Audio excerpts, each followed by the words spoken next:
streets of Brooklyn, where stories grow wild to the glow of the stage where the dream meets the child. A quiet flame, a hidden spark, drawn to the words that lit up the dark. Curtains rose and so did he, finding power in poetry. One voice, one mic, one sacred truth. Every word he spoke uncaged the youth. He saw the world try to silence the bold, but his soul was wired to break the mold. Welcome to Born to Speak to You TV, the show where conversations ignite confidence, leadership, and legacy. I'm your host, Calvin Gibbs, and today we're diving into a generation that is bold, branded, and unapologetically influential. Tonight's episode is entitled Born to Lead, Inside the Mind of Gen Z. Now, depending on who you ask, Gen Z is either misunderstood, they're underestimated, or they're unstoppable. They are digital natives, they are activists, they're creators, they're redefining work, leadership, and identity all before the age of 30. But here's the real question. Are we truly listening to them? Are we preparing them? Are we even learning from them? So today we're going inside the mindset of Gen Z, how they think about their careers, their branding, their professionalism, their purpose, and leadership. And joining me is someone who works with this generation every single day. She's a career development specialist, a Gen Z advocate, and a TEDx speaker who has helped countless students move from confusion to clarity. So sit back, relax, get ready for insight, get ready for perspective, get ready to understand why this generation may not just be the future. They may already be leading the present. We'll be right back after this commercial, and I'll introduce you to my guest for this evening. Welcome to Born to Speak to You TV, where we're speaking life into the moments that matter. This isn't just a show. It's a movement. It's a space where stories are honored, voices are lifted, and truth has a mic. Each episode, we dive into powerful conversations on identity, on equity, growth, healing, leadership, and the courage that it takes to speak up in a world that often wants us to keep quiet. Whether it's through personal testimony, community impact, or artistic expression, Born to Speak to You is where voices rise and change begin. Our mission is simple: to empower people to use their voice, own their truth, and build bridges of communication and understanding. So, sit back or lean in, because you're about to witness what happens when passion meets purpose. This is Born to Speak to You TV. Let's speak life.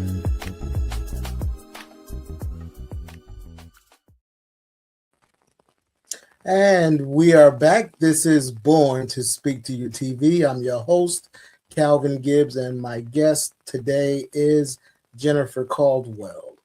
Jennifer, welcome to Born to Speak to You TV. I want to give the audience, the viewers, a little insight as to who you are. Jennifer is a career development professional. She's a passionate Gen Z advocate. She's dedicated to helping students turn uncertainty into opportunity. I love that. As a community college career coach, she supports students in resume building, in network, personal branding, and professional growth. She serves as a leadership mentor and advisor. She works with the Black Student Union, empowering students to lead with confidence and purpose. She's also a TEDx talk speaker, and she's just organized a TEDx talk for the students. We'll get into that later on. Please welcome to the show, Jennifer Caldwell. Hey, Jennifer. Hello. How are you today? I am good. I am ready to jump right into the deep end because that's where the party's at. So let's get wet. Yes, let's go. Let's go. Let's go. The first segment we're going to talk about is understanding the Gen Z mindset. I always teach in my workshops that, we have to go start with the mindset, you know, understanding why we're going to do or why we do what needs to be done. And then comes the work, the grind, if you will, of doing it. So understanding the Gen Z mindset. This is going to be the foundation of this conversation. But Jennifer, when you think about Gen Z, what makes them fundamentally different from the previous generations? Gen Z is the age group of 14 to 29. And that specific age group, is very, very in depth with the digital world, right? They Right. grew up with all of the technology, knowing all of the technology. They were part of the COVID where they had to work at home and do their schoolwork. Mm-hmm. Okay. But I like to think of them as pioneers because they do see things very different. They Okay. they they are pioneers. They are changing the whole trajectory of the workforce, of course. And Mm-hmm. I believe that they are giving us something that we can learn from. Okay. Now, I know that the some of the other generations, even the one that I'm from, sometimes have misconceptions about Gen Z students. What do you think are some of those misconceptions? I think the part that comes to my mind is their lack of ability to communicate. Oftentimes, we talk about how they won't get on the phone and have a full conversation with you, and that they would rather text you. They Mm-hmm. have their own language when it comes to texting, and it's really just the difference of generations. We were taught to have full blown conversations and use everything outside of ebonics. We wanted to have conversations that and using the proper vernacular. Whereas when you text, they're using the LOL and the OMW on my way. I had to learn those. I have children who are in that age group. And communication had been one of those places the where the gap, where there's a real gap there. Okay.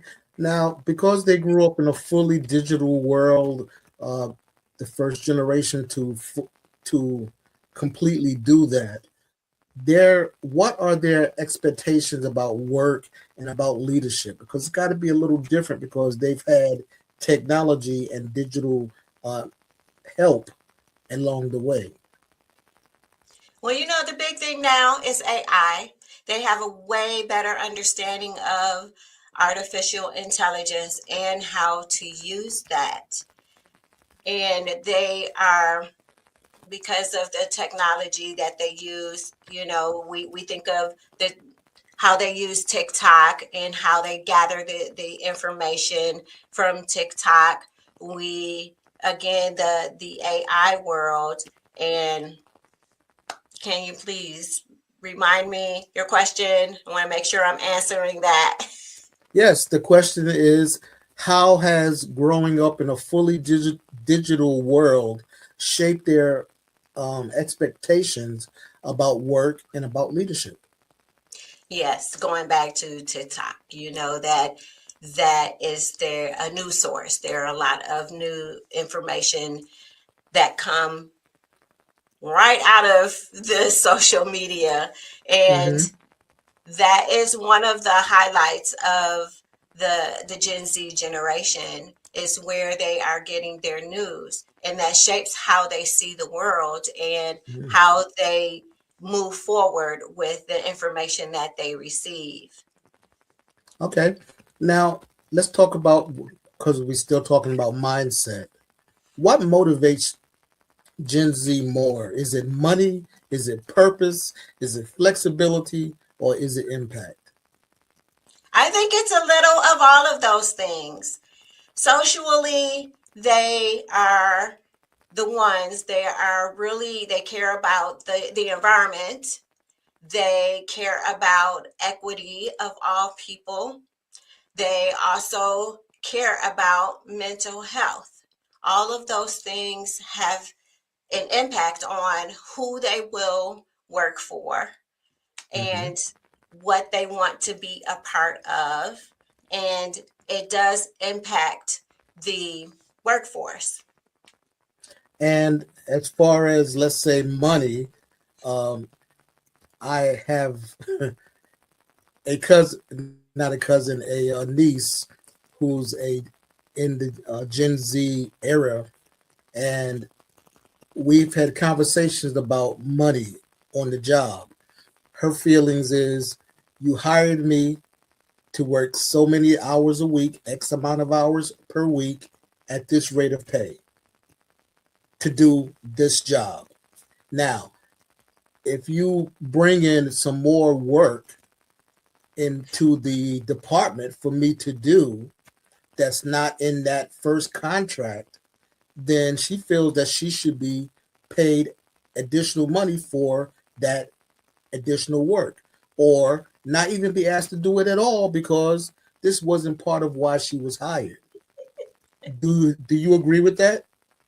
I do see a lot of that. I work with some Gen Z who actually are my coworkers, and that's what we see. You and I, Kelvin, we grew up and we stay at a job forever. We're looking for longevity, and we stay long hours. We do what we have to do, and we're generally giving above and beyond without the extra, but they are exactly what you described. This is what I'm being paid for, this is on my job description, and this is what what you will get. And I will be here short term, I won't even be here long, because that's another part of Gen Z. You can't hold them for the longevity of a position. They get what they want from the position, and they are continuing to grow, which is a great thing. I think that is a great thing. That's very good that they want to increase and elevate. Right, right. I definitely agree with that also. But, thinking about the future, when they get to the age of retirement and they haven't stayed at a place long enough to maybe get a pension, things like that, I wonder how that's going to play out. And also, I agree with them about their contract to work. Maybe I should have been a Gen Z, born in that era, because I definitely agree with them. If you pay, Yes. you hire me to do this, I'm going to do this. Okay, don't try to load work on me. Oftentimes during my work career, so they would fire somebody, right, for whatever Yeah. reason, and then that person's work was divvied out among the rest of us, and oftentimes they took their sweet time getting a replacement for that worker that was fired. In the meantime, we were doing the work and not getting paid for it, anything extra.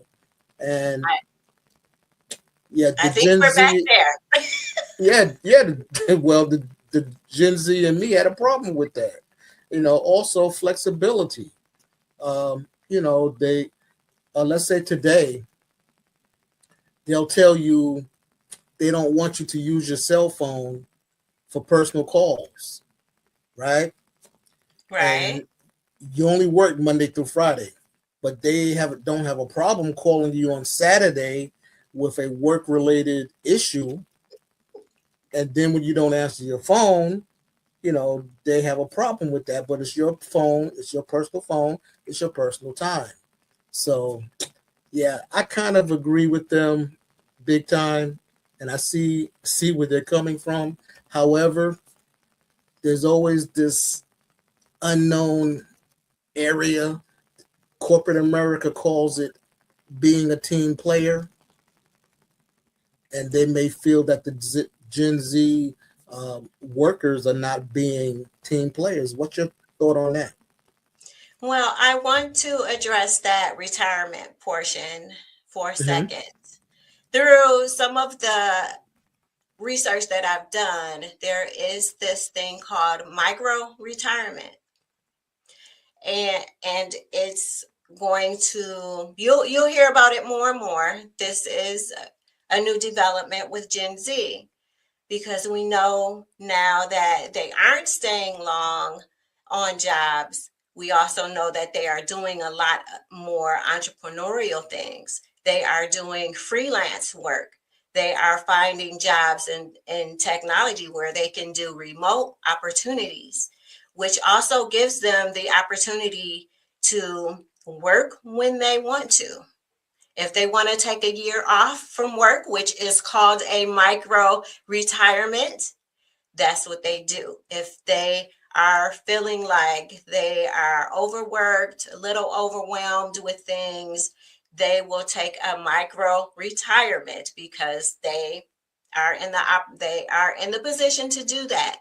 So they are making lots of money doing the things that they love to do because they find purposeful work, but they do what's called micro retirement, where they take anywhere from 6 months to a year off from work to readjust, take those vacations, and reset their mindset. Okay, okay. And Mike, I got to look that term up and try to find out more about it. Micro retirement. retirement is what it's called. Yes, that's what they're doing.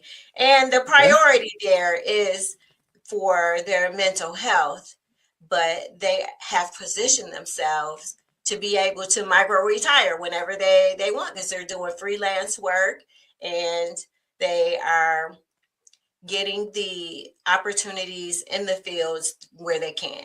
They can do remote work, they can work from other countries if they wanted to. And that's becoming more and more popular. Okay. Okay. So Jennifer, would you say that they are distracted, as a lot of people might say they are, or do you say they're simply wired differently? They're wired differently. And I think that we're talking about mindset. Their mindset is different. They are prioritizing themselves, and they're looking for the opportunities that allow them to prioritize their self. And I believe that it's really we should embrace the fact that they are changing and they see things different.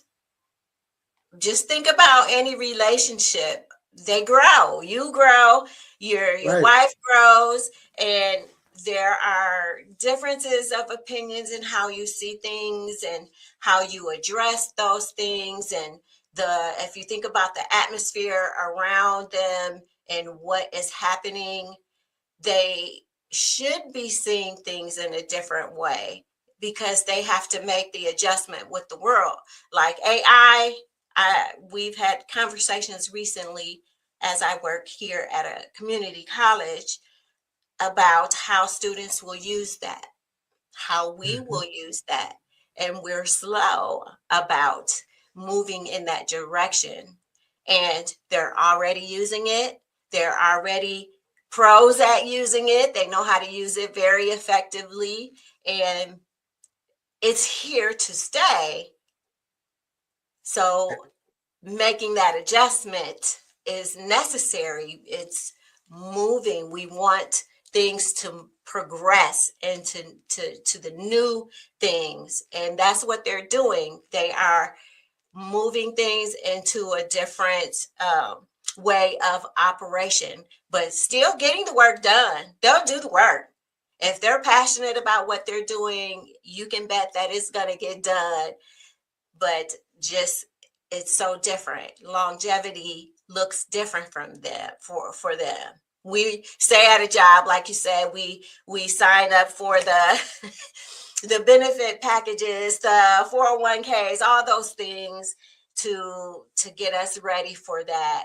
And they are looking at padding their dollars. They are looking into being better investors and those and that's how they are preparing themselves to live. They can successfully do that because that is the goal that they set for themselves. Well, during my work career, I always tried to learn as much as I could in that current position to make me more marketable for the next job. So 5 6 years, I felt I knew all about that job, and it was time to move on. And I, especially when I lived in New York City, it was always the opportunity to get more and more income from better paying jobs. You know, Mm-hmm. it's a little different out here in the Midwest, but based on that alone, I feel like I could have definitely been a Gen Z worker during that time. So let's transition into career development and clarity. I'm sure you have students that don't know what they want to do. When you tell them to begin?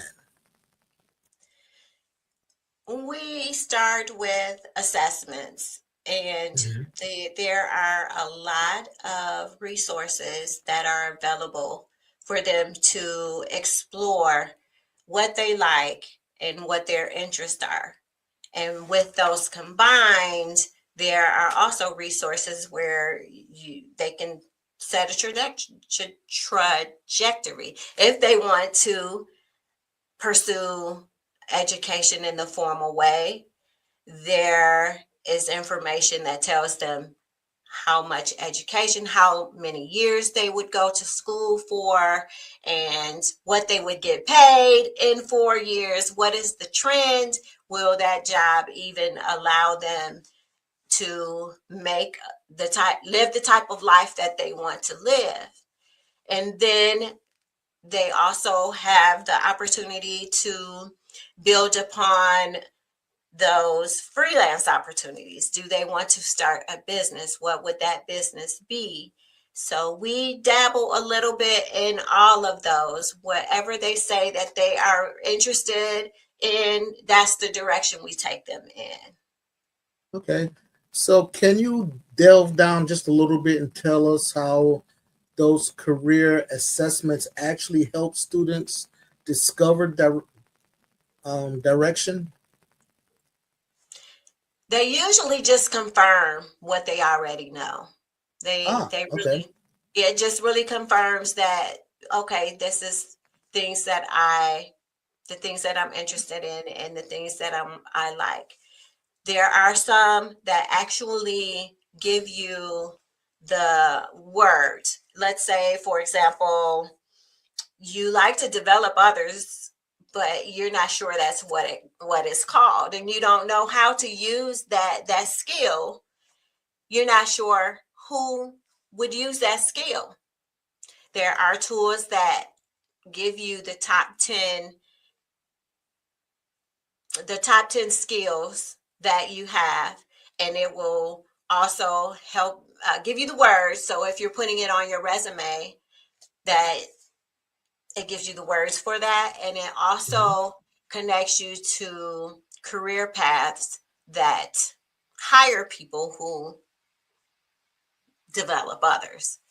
Okay. So what would you say the role what role does skills versus passion play when choosing a career?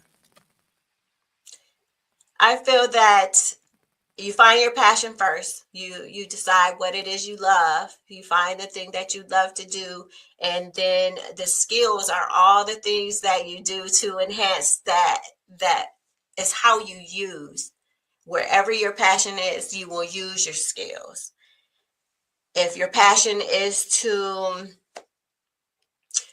per se, speak on stages, the skills that you use there are you develop your vocabulary, you learn how to stand on a stage, you learn how to project your voice, and those are the skills that you learn, but you apply them to whatever it is you want to apply that to, the things that you're passionate, however you want to forward through your life, your journey, and how you use that. And it can be many things. We find that most people have a lot of different things that they love to do.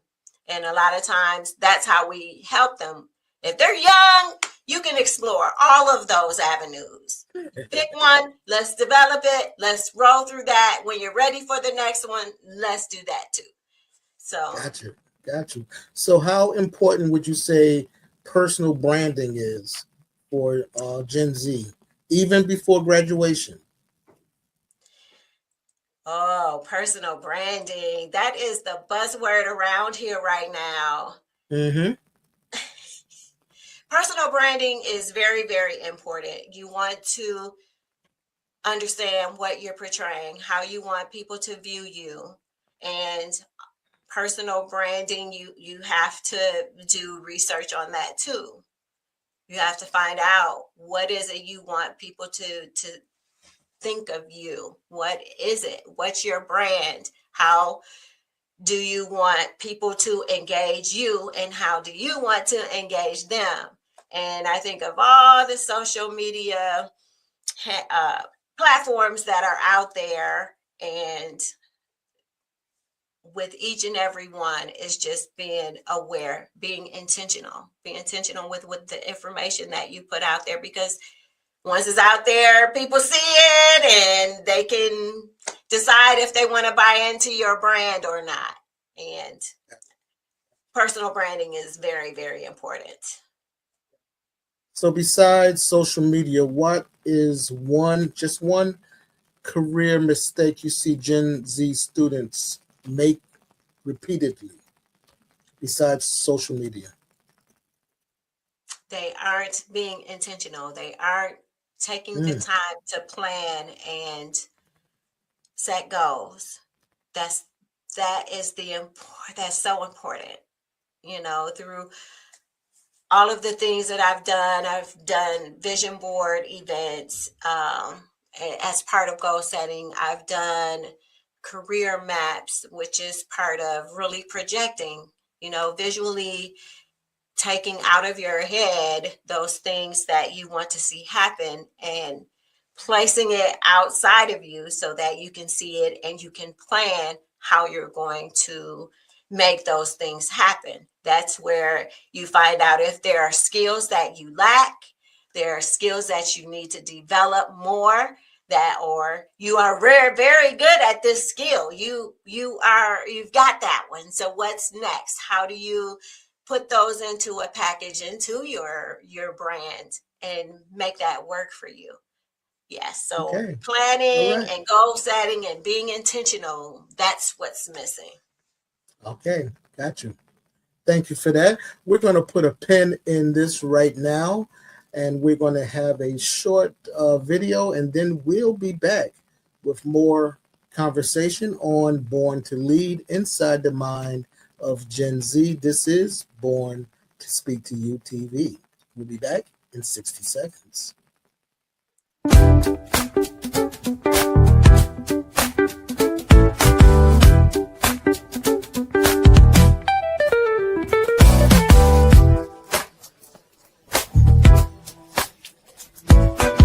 Hi, this is Calvin Gibbs with Born to Speak to You TV, and here's your Born to Rise tip for today. You're not stuck. You're just committed to certain patterns of behavior that in the past may have worked for you. But guess what? You've grown past those patterns of behavior. Now they're more harmful than they are helpful. And the reason that you can't move forward is because you keep applying an old formula to a new level in your life. That old formula, that is for where you were. But you've moved on to another level. And it's time to have a new formula, a new solution. So change the formula and get a different result. If you keep doing what you did when you were there, it's not going to work out. You've moved on to another level, change the formula, and step into your purpose. You were born to rise. From the streets of Brooklyn, where stories grow wild, to the glow of the stage where the dream meets the child. A quiet flame, a hidden spark, drawn to the words that lit up the dark. Yes, we are back. This is Born to Speak to You TV. I'm your host, Calvin Gibbs. My guest today is Jennifer Caldwell, and we have been talking about inside the mind of Gen Z. We did talk about understanding the mindset, career identity, and exploration. Let's move, Jennifer, into professionalism, networking, and visibility. How would you say Gen Z defines professionalism differently than some of the older generations? I think that maybe they aren't as aware of professionalism as the Gen X. Okay. I would say part of it is because of the time that they spend with social media. Some of the exchanges for professionalism isn't there. And the mindset of some of Gen Z still might be that if they aren't going into the typical journey of life, longevity at a job, it isn't as important. And Gotcha. the reason why I'm saying that is because they aren't sure about shaking hands or even the exchange that you would do in the professional arena. And again, that is another thing that we are working on currently here at Heartland. That's the buzzword that we hear. Let's have a networking event and let's talk about professionalism. What is the proper way to dress for an interview and preparing them for the interview. Those are some of the challenges that we're seeing. And I'm at a community college, and those are the things that we work on consistently. You know, I told you a little bit about my niece. Her brother, my nephew, is a few years older than she is. He's still in the Gen Z. And I had to spend time with him to try to school him a little bit about being professional. You're going to get a job, okay? You cannot go looking like you're ready to play basketball. You know, you got to put on a dress shirt. You got to you should at least put on a dress jacket, a suit jacket. It doesn't have to be a suit, but, you know, a nice jacket. And if you want to really dress to impress, you still should wear a tie. Corporate America appreciates that. I understand about being Gen Z and, you know, wanting to do your own. I get it. However, if you're not the boss yet, and this is what you're aspiring to work in and at, you got to play the game at least a little bit to get your foot in the door. So, Jennifer, is networking still relevant in this social media world? Networking is very important still. Being able to introduce yourself in a professional way, being able to shake someone's hand, being able to compliment someone, and just the basic conversation of how are you today, and what is it you do for a living, or what's the best part of your day. All of those things are still really relevant. And I know social media, there might be rooms that you could still engage in terms of networking in social media. That's important too.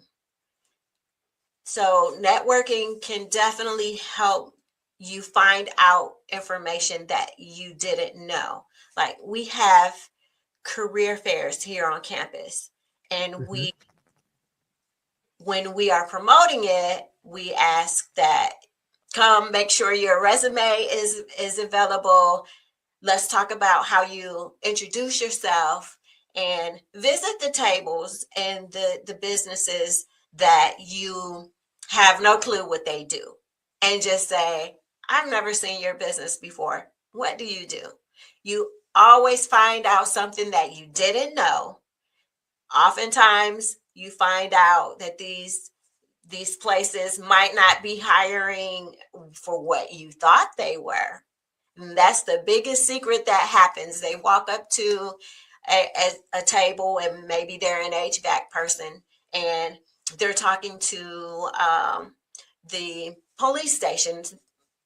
They have a building, they need HVAC people to maintain the building. But how would you know that if you didn't go up and introduce yourself and Right. just ask some basic questions? So a lot of times it's practice talking to people and asking questions. So practice makes perfect, and that's what we try and teach when it comes to networking. Absolutely. Absolutely. So, very, very briefly, what would you say a strong resume looks like to this generation? Since you mentioned resume, Yeah. But what would a strong resume look like?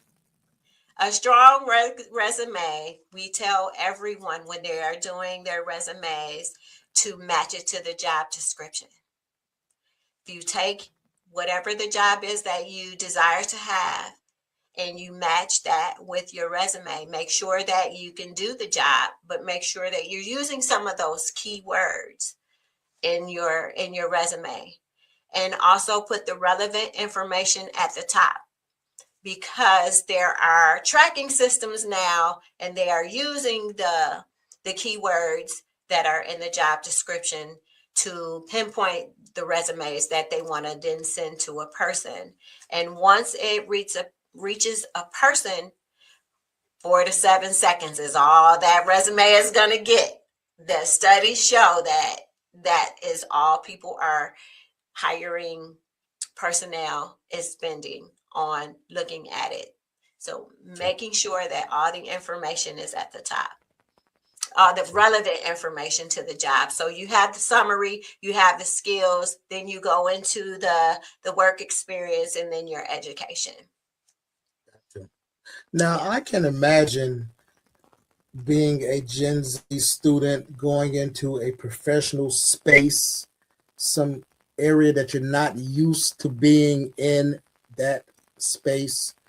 So, what advice would you give to that student who feels intimidated when they have to enter professional spaces? Everyone feels the same way. Everyone that walks into that place has some nervousness, some anxiety, and some unsurety. But to do it anyway, we never learn anything if we aren't stepping out of our comfort zone.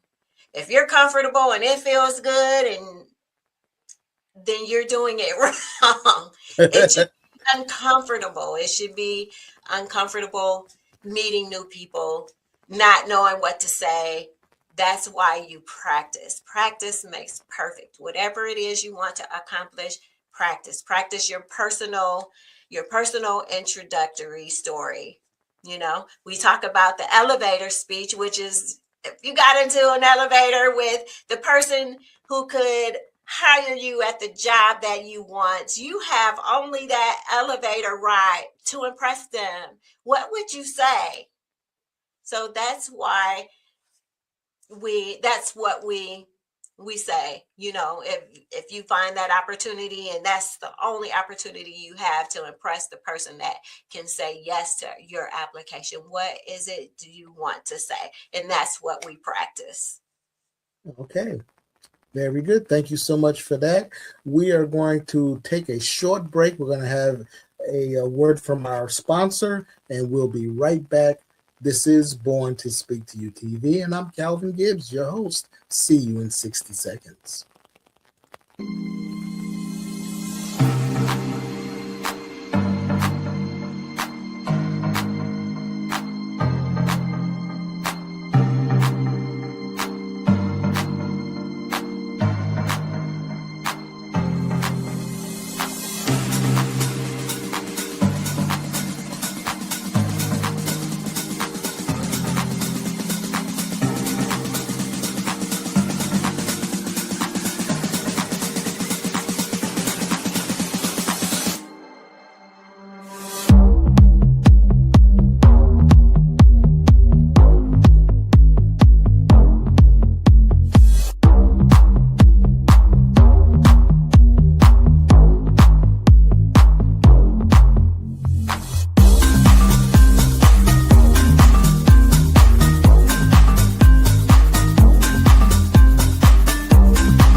We are back. This is Born to Speak to You TV. We are having a fantastic conversation on Born to Lead Inside the Mind of Gen Z.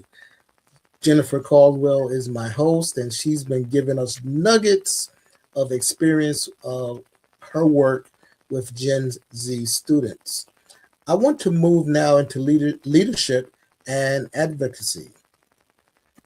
What have you learned from advising students in organizations like the Black Student Union? I have learned to provide what they ask me for.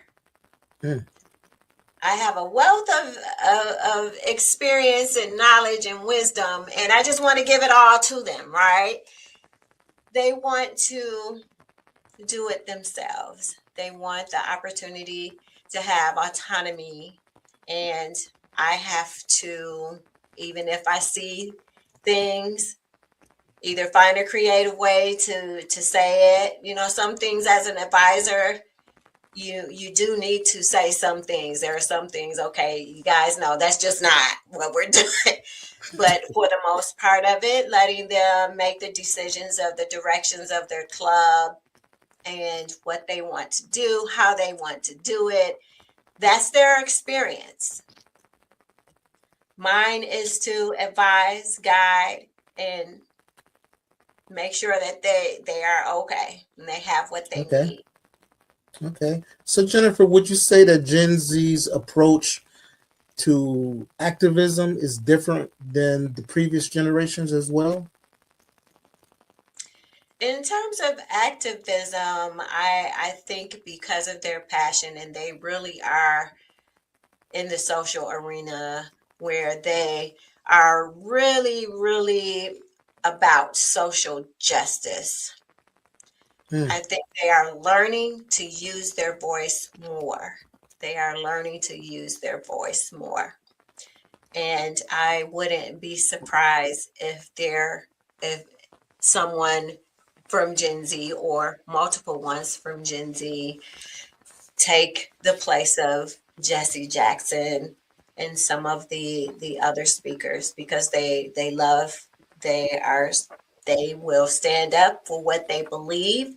They care about the world, the environment, how we are in their mind not taking care of it as well.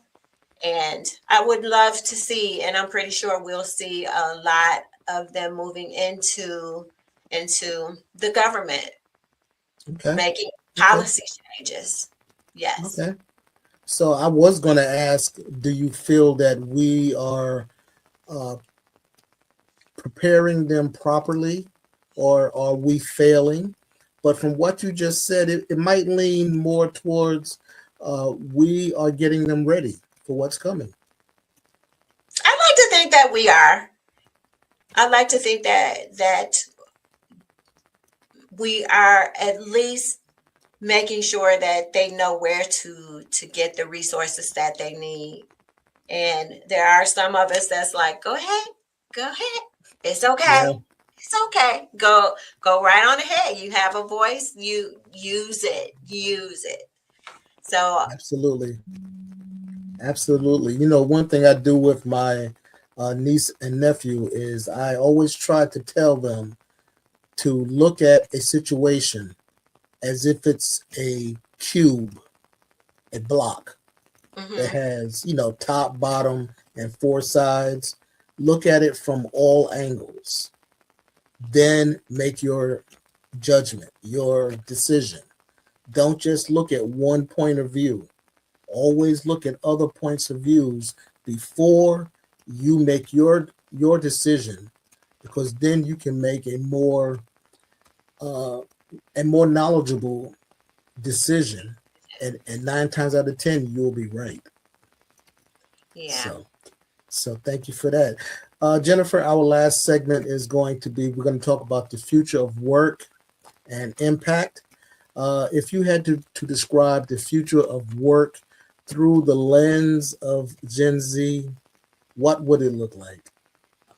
Well, statistics show that by the year 2030, they Gen Z will be leading the workforce. That means that as much as we want to maintain the longevity that is going to change,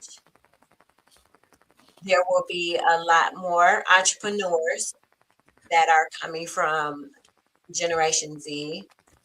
A lot of the work that I would think that organizations could start looking at skills, looking at the skills. They are definitely gaining the skills and they have the interest. Not so much the degree anymore. Some aren't seeing the value in that. They want the education, they want to learn, and they're doing those things, but they aren't pursuing the traditional bachelor's, master's, Masters. but they Right. know do the work. They will provide you with the excellent work ethic, because if they're working for you, that means that they find value in your organization. Absolutely. So Absolutely. it's going to change in terms of there'll be more of the work 3 years and then shift. So that door is going to be flying open and closing for a little bit. You can get some little, you know, you can take a break from hiring, and then that door is going to open. There So you go. I think Absolutely. if more businesses get on board with that and they just start making that shift, because it's going to happen. So we need to slowly just kind of accept that that's where it's going, instead of saying, I'm going to stick my feet in. This is how it's been done, and this is the only way that I'm going to do it, because it can get that way as well. All right. Well, and Jennifer, the last thing, and very briefly, I know that you just set up and hosted a TEDx event for the students. Briefly tell us what that was all about, when it was held, and how it went. A group of high schoolers actually here in Normal, Illinois, decided they wanted to host a TEDx event. It just took place on Saturday, February 21st. So it's over now. I can rest with that event, but it was an official TEDx event. TEDx, I tell you, has a lot of ways that they want their events, and if you want to use their name, there are a lot of you have to know all the ins and the outs. And so there was a lot of studying, and there were 8 amazing high school students that were so smart, so innovative. The theme was the light switch, and it was perfect. Going through that part, it was a little, you get nervous because when you start looking at all of the dynamics, as soon as it's like, ooh, we all jumped out here with both feet. I don't know if it's gonna happen, but it did, and it was an amazing show, and I had a great time. The working with all of them was perfect. I loved it. Fantastic. I look forward to seeing that on a YouTube channel very soon. And if anyone, our viewers, want to contact you, your email address is on the screen. It's Jennifer at uniquelymeconsulting@gmail.com. That's Jennifer at uniquelymeconsulting@gmail.com.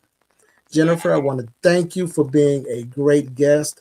I hope the viewers appreciate all the knowledge that you've given us today, especially if they have Gen Z students that they have to deal with or coming up into that generation, and how to help them be as prosperous and as satisfied as they can be. Jennifer, thank you for being our guest this evening. And please don't be a stranger. Come back again. Yes. Thank you for having me, Calvin. Absolutely. We're going to take a short break right here, and we'll be right back in 60 seconds. This is Born to Speak to You TV.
This is Born to Speak to You TV. What a wonderful, powerful conversation we've had tonight. We didn't just talk about Gen Z, we stepped inside their mindset. We learned that this generation is not just waiting for permission, they're branding early, they're seeking purpose, they're redefining professionalism, and they are demanding alignment between values and vocation.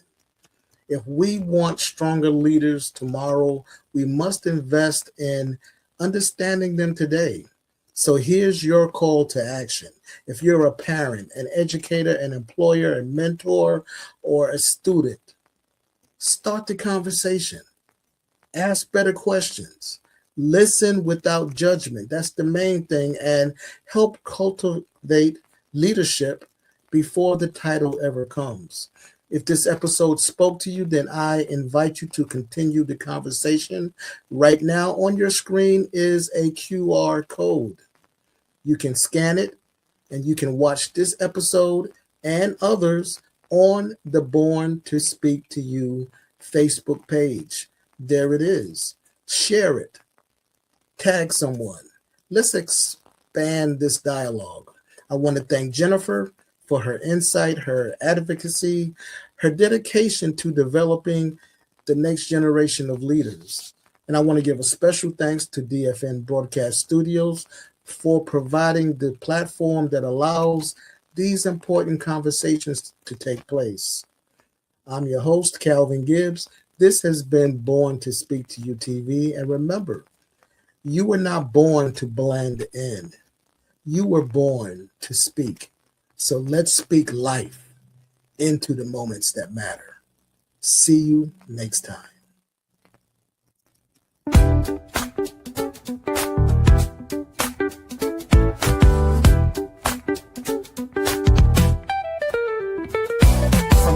Of Brooklyn, where stories grow wild, to the glow of the stage where the dream meets the child. A quiet flame, a hidden spark, drawn to the words that lit up the dark.